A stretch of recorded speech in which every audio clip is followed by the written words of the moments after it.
rigging a group assignment and getting the polytech to pay me $500 as a result. It's late and I just remembered the awesome malicious compliance on a group project for my business degree at Polytech about 9 years ago.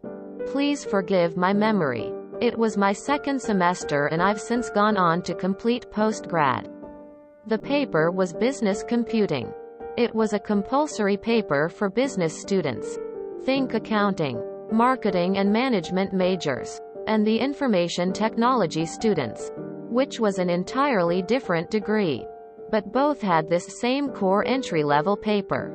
I'd tried to get cross-credit for this paper based on my skills and programming qualification. But no joy. We were put into teams of 5.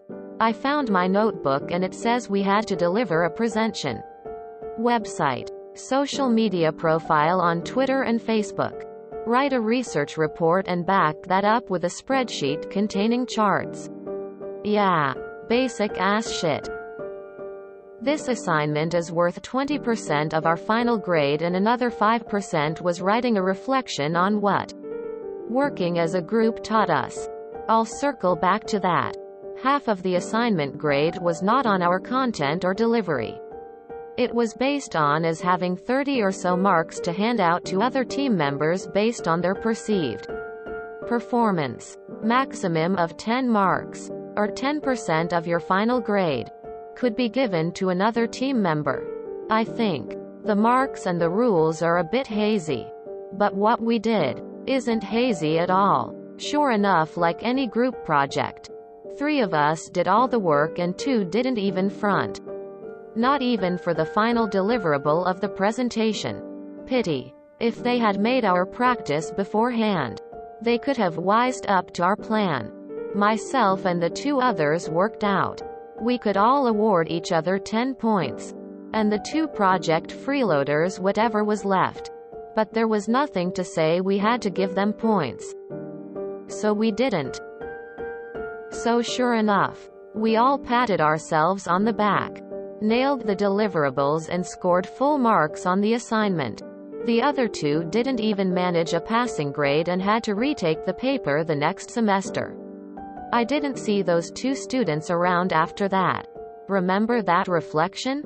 I wrote in mine about how the system could be rigged and people could get grades for doing nothing if they hadn't wised up to the system. That as a team, we voted strategically. Full marks. The absolute kicker. I finished the paper with a final grade of 99.5% and took out the top student award, along with the $500 top student prize.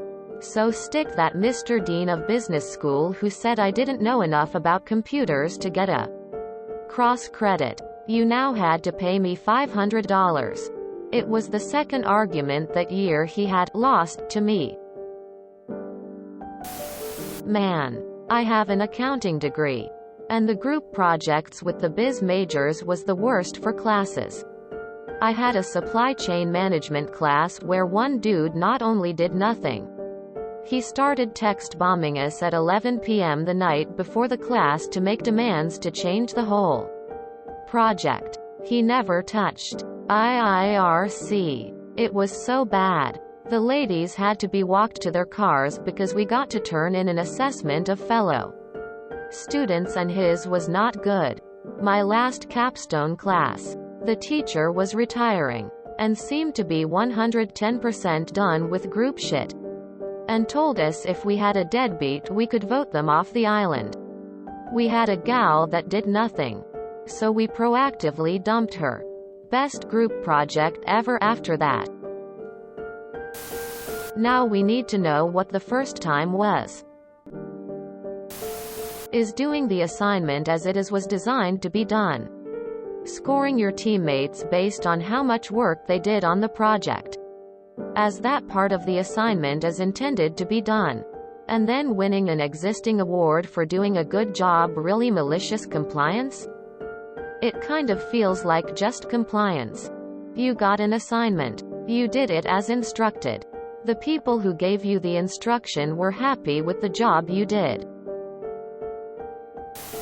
I went to University of Phoenix online briefly. In every class, we were split up into teams and each team member took turns being the team lead. In every class one took 10 months, full-time. In every team I participated in, one person would be unmotivated and worthless. I went to Indiana Business College for 6 months. For my Business 101 final exam, I was paired up with 2 young women to make a business plan. Their participation was 0%. You can't control them and you shouldn't get emotional about their performance. All you can do is try your best and document your work so someone else doesn't take credit for it. I am a bit confused.